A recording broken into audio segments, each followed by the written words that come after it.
Bonjour et bienvenue sur Guéréplon pour cette nouvelle vidéo. Nous allons parler cette fois-ci de Tuluak et plus précisément de la gamme de suppléments qui sont sortis et disponibles actuellement en boutique. Une édition des 12 singes.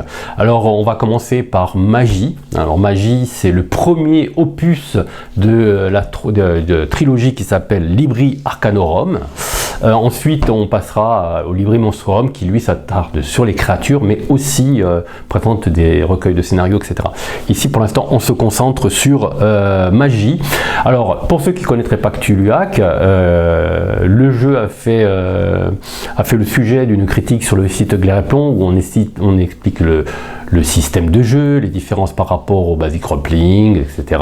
Donc si vous êtes intéressé par Tuluak et vous ne connaissez pas, bon, vous pouvez vous adresser ici, allez jeter un petit coup d'œil à l'adresse si vous êtes ci-dessous là, et vous allez avoir quelques renseignements complémentaires sur le site Guéréplon. Alors, Magie, c'est le premier. Il faut dire que Tuluak, le bouquin de base, il n'y a pas grand chose.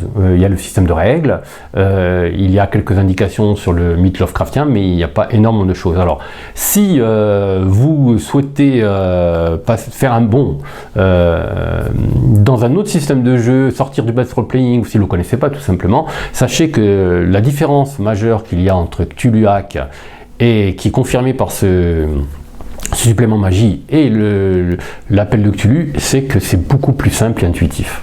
Alors évidemment, si vous êtes un adepte du système de Chaosium, à chaque fois que vous allez tourner une page, vous allez dire ah mais c'est comme ça, voilà, c'est comme ça. Mais bon, moi franchement, je joue à l'appel de Cthulhu depuis 30 ans et j'ai été vraiment très surpris par Tuluak et son système qui est basé sur le Black Hat, un système de ressources, etc. On va voir en quoi ça consiste ici. Alors déjà on va commencer par Magie. C'est un petit supplément, enfin un petit, j'exagère, c'est un bon supplément de 170 pages qui est environ à 39 €, couverture rigide.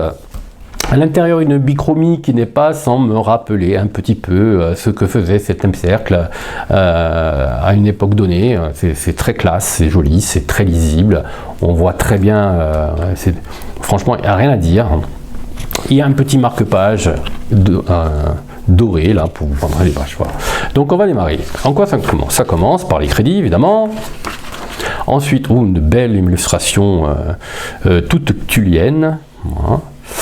Et il nous présente de suite un petit peu le système de magie. Alors, le système de magie, il est beaucoup plus simple et intuitif. Donc, il faut savoir que chaque sort dans Tuluak là, est géré par sa sanité, à un niveau de sanité, et c'est géré comme le système de ressources. Alors là encore, si vous ne connaissez pas le système de ressources Black Hat, je vous invite à aller jeter un petit coup d'œil à la critique. Mais en gros, c'est des dés. À chaque fois que vous faites un jet de dés, si vous faites un seuil qui n'est pas suffisant, vous allez dégrader votre dé. C'est-à-dire que votre D12 va passer au D10, voilà, votre D6 va passer au D4. Et le système de magie, c'est pareil. C'est-à-dire que vous lancez un sort, vous lancez le dé. Si vous perdez, vous lancez le dé, vous réussissez le sort et vous allez perdre de la sanité. À chaque fois, ou pas. À chaque fois que vous perdez de la sanité, que vous dégradez votre dé, vous risquez d'avoir une petite folie passagère. Mais surtout, ça va descendre votre niveau de dé. De D6 à passer D4. Et quand vous avez passé votre D4, vous le ratez et que vous allez retrouver sans la ressource, vous pouvez continuer à tenter. Voilà, à vos risques et périls, en risquant de succomber à des folies passagères, etc.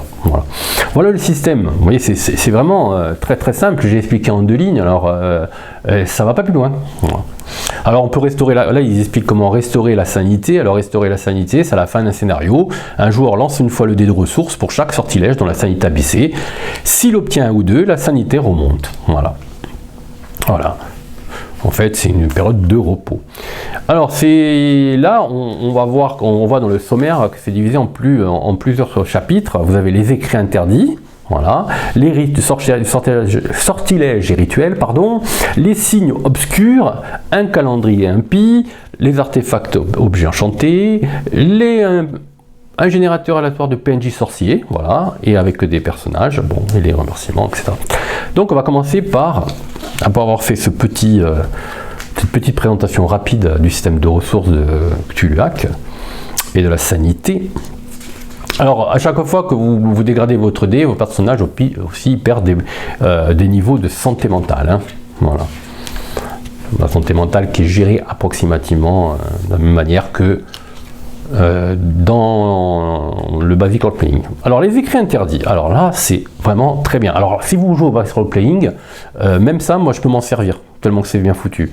Il y a la typologie, si c'est écrit sur des tablettes de pierre d'argile, des tablettes de cire, toutes les langues impies sont référencées, enfin la plupart des langues impies que l'on trouve dans les écrits de Lovecraft sont référencées, et de ses disciples comme Derlet et compagnie. Voilà. Et là vous avez les alphabets, hein. Voilà, les alphabets derrière, alphabet Aklo, le Mogar, le Nahakal, Senzar, le Tsayo, voilà. Lire un écrit interdit. Alors là, comment ça fonctionne? À chaque fois que vous allez lire c'est une règle spécifique pour la magie. Hein. À chaque fois que vous allez lire un écrit interdit, il y a un score d'hermétisme, par exemple, qui est aussi défini par un dé. Voilà.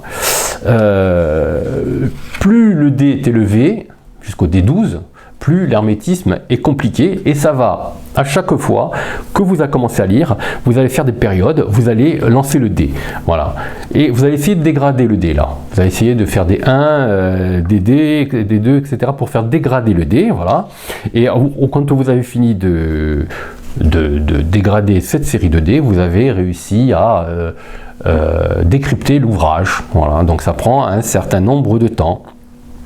Alors, par contre, en plus de l'hermétisme, un ouvrage il a un degré de corruption. Voilà. Voilà. Alors, plus vous avancez dans la lecture de cet ouvrage maudit, plus vous allez risquer de subir des corruptions. Et là, vous avez les niveaux de corruption, voilà, de l'ouvrage. Voilà, perte d'un niveau de santé mentale, test de santé mentale avec des avantages, c'est-à-dire que vous lancez 2 dés pour les meilleurs, test de santé mentale et test de santé mentale avec un avantage. Là c'est le pire et là c'est le meilleur, pardon. Voilà, et ce niveau de corruption, vous le testez à chaque fois que vous arrivez à faire dégrader l'ouvrage d'un dé au niveau de son hermétisme. C'est-à-dire que plus vous appréhendez l'ouvrage, plus vous allez risquer de perdre de la santé mentale. Et ça, je trouve que c'est vachement bien pensé. Voilà. Voilà, alors la nomenclature. Évidemment, les sortilèges qui sont à l'intérieur, ils sont décrits un peu plus loin dans l'ouvrage. Hein. Bibliothèque. Voilà. Alors là, et là, ça commence. Et franchement, c'est un bonheur ce livre. Azathoth et les autres horreurs. Voilà, vous avez la caritique, l'auteur, la date, l'apparence, un travail de compilation, de recherche, d'écriture qui est vraiment remarquable. Et vous avez les sortilèges qu'il comprend, vous voyez, ici. L'hermétisme, vous le voyez là, D4, 4 heures, vous voyez que c'est pas très compliqué. Et la corruption, c'est niveau 4. Voilà. Le Chandol. Le codex Engelot, je sais que vous attendez de voir quelque chose que tout le monde connaît dans le mythe de Cthulhu, mais il va arriver. Le Corpus de Tarbes, le De Maleficis, le disque de Yugoth, In Tenebris, le Kitab Zilai Al-Zawa Maoua, enfin les ombres célestes hein, en bon français, le Liber Damnatus, le livre de Lapka, les manuscrits pnacotiques qu'on retrouve très très souvent dans les écrits Lovecraftiens, et le fameux Necronomicon. Alors vous voyez à peu près date de l'auteur, la date, l'apparence, les différentes éditions qu'on peut trouver ou pas, accessibilité, voilà, les langues, les sortilèges qui comprennent, l'hermétisme, des 12 quand même, dans mois, semaines, voilà, corruption, 5 carrément, le Nis Yelei, les récits de Yacht, la rouleau de Carne, vous voyez qu'il y en a pas mal, hein, c'est vraiment bien foutu quoi. Le Sol Occulta Tenebrarum, le Royaume, vous êtes intéressé par le roi jaune, les vélins écarlates. Voilà. Là, vous avez des graines de scénario aussi. Voilà. Ça, c'est sympa. Des petits synopsis de scénario. Les sortilèges rituels, c'est ce qui sont. Bon, c'est bien beau arriver à lire un livre. Après, il y a des sortilèges intérieurs. Il faut comment les lancer, les apprendre, mais comment les lancer. Alors, les apprendre, c'est un système de décodage et d'apprentissage. Vous avez ici le niveau de santé, voilà, et le temps d'apprentissage, voilà. Alors, s'il y a par exemple un rituel ou un sortilège à un niveau de sanité de 1, il vous faut 4d6 semaines pour l'apprendre. Voilà, et l'emploi signifie automatiquement la perte d'un niveau de santé mentale. L'exécuter, ça n'a aucune règle particulière, c'est l'avantage de Tuluak. Voilà. Vous lancez le dé.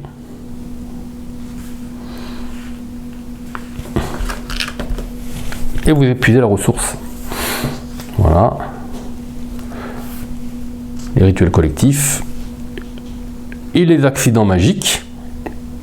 Ça peut arriver. Voilà. Alors quand vous faites un rituel, vous lancez un dé 20. Voilà, quand même. Hein. Et c'est une sauvegarde, parce qu'il y a le système de sauvegarde dans le jeu. Faites un système de sauvegarde de sagesse. En cas d'échec, vous lancez un des 20 et sur résultat de 1 ou 2, le rituel échoue et en plus, il produit un accident magique. Les V spéciaux, les PNJ sortilèges. Et là, on entame toute la liste des sortilèges et des rituels. Vous allez voir qu'il y en a pas mal du tout.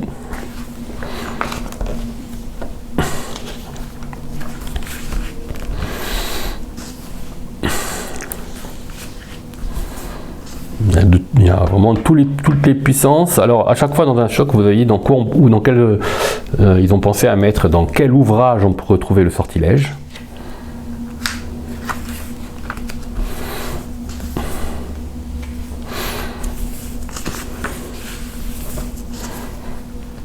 Les ouvrages sont vraiment très élégants, je trouve. C'est très chouette.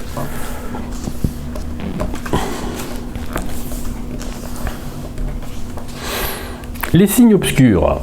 Alors là, vous avez un petit récapitulatif des symboles magiques qu'on retrouve dans le mythe Lovecraftien. Donc ça va le signe jaune, le fameux signe des anciens, la tête de dragon, l'œil de Nefrenka. Vous avez à quoi ils servent, voilà, et comment les décrypter. Et là, vous avez le petit récapitulatif de comment on les dessine. Voilà, vous avez un peu tout. Les runes, les sceaux. Et là, à chaque fois, vous voyez des graines de scénario, c'est-à-dire des petits synopsis, des petites idées qui vous allez pouvoir exploiter ce qui vous est décrit dans vos scénarios, dans vos histoires. Le calendrier impie, voilà, avec les dates marquantes du mythe. Voilà. Comme ça, vous pouvez glisser dans vos histoires, dans vos scénarios. Voilà. Évidemment, ça mène. Hein. Yule. Les artefacts et objets enchantés.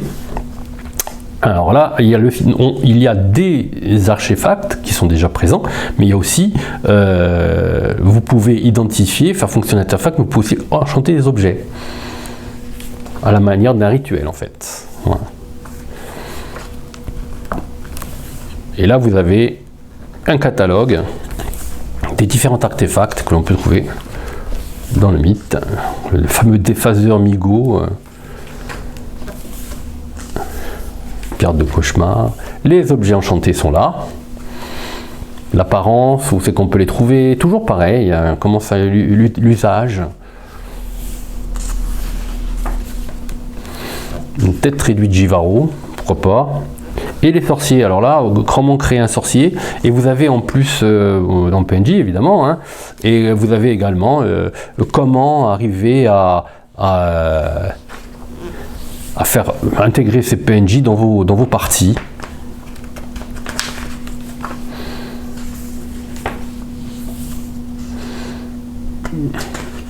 Voilà, tout est fait par un petit système de dés. Voilà. C'est très pratique, c'est vraiment vite fait, il faut très peu de temps. La fiche de sorcier, vous l'avez là.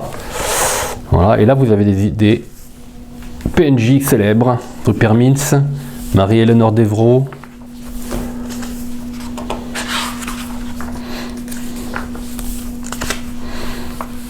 Cynthia Denikas,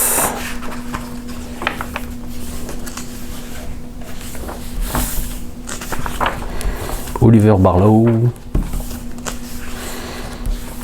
Xian Yonghui, l'Esprit Tigre,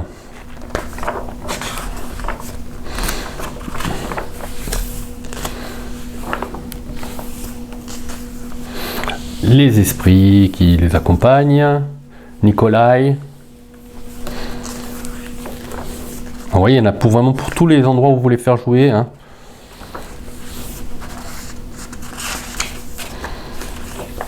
Et les remerciements.